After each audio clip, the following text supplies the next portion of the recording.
Melakukan berbagai banyak, action plan sih, Bu, ya. Salah satunya kita pertamanya tentunya harus menghitung emisi, GRK atau, gas rumah kaca kami, cakupan 1, cakupan 2, cakupan 3, kami hitung. Dan saat ini, perhitungan emisi kami itu juga sebenarnya sudah mendapatkan validasi dari, Big Four company ya, dari, KAP. Untuk memastikan bahwa perhitungan emisi karbon kami itu sudah benar.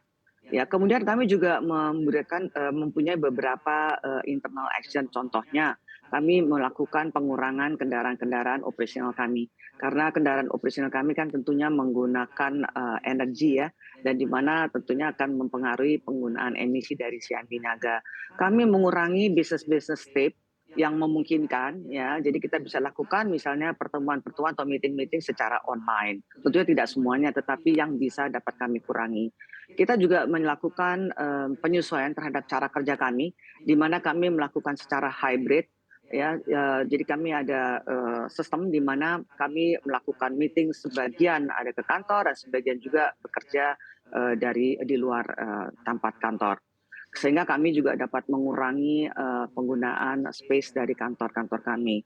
Kemudian tentunya kita juga mempunyai solar panel ya, kita punya beberapa proyek, pembangunan solar panel, dan satu lagi kita juga mengimplementasi yang namanya internal, carbon pricing. Kemudian juga kita mempunyai target-target penurunan, pembiayaan coal misalnya di tahun 2040 dan kita juga mempunyai yang namanya, target, interim ya terhadap, penurunan portfolio thermal coal kami 50% di tahun 2030. Jadi ada beberapa hal yang memang, secara internal kami usaha untuk melakukan, penurunan emisi GRK kami, tetapi tentunya perlu dibantu itu tadi ya, dengan pembelian yang karbon, unit karbon itu Mmm, karbon. Karena kami tidak bisa mungkin bisa mendapatkan benar-benar zero dari operasional atau dari usaha-usaha kami yang kami lakukan, seperti tadi yang saya sudah sebutkan. baik, terkait dengan pembiayaan, apakah juga ada program-program khusus untuk bisa mendukung net zero emission ini secara eksternal? Kami untuk, di dalam pembiayaan tentunya, kami itu sendiri punya 2 macam, mempunyai 2 strategi lah ya. Satu adalah tentunya kita bagaimana meningkatkan dampak positif, dalam meningkatkan dampak positif. Dalam hal ini kami berusaha untuk meningkatkan portfolio pembiayaan berkelanjutan kami. Ya kami terus terang aja juga mempunyai target internal untuk meningkatkan portfolio pembiayaan berkelanjutan ini.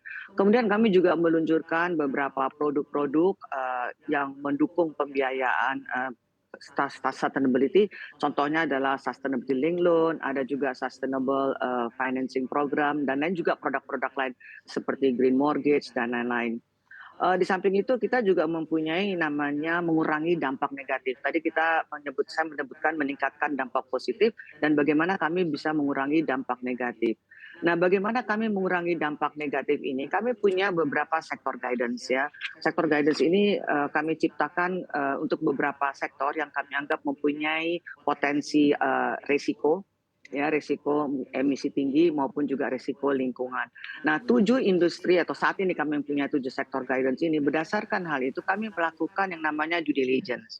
Sehingga nasabah-nasabah koperasi kami dan khususnya, juga yang ada di dalam 7 industri itu tadi tersebut, kami melakukan, enhanced due diligence dan kami melakukan diskusi dengan nasabah-nasabah kami karena di dalam sektor guidance kami itu ada 3 hal, yaitu minimum requirement-nya. Contohnya, nasabah-nasabah kami anjurkan atau kami wajibkan untuk mempunyai proper warna hijau.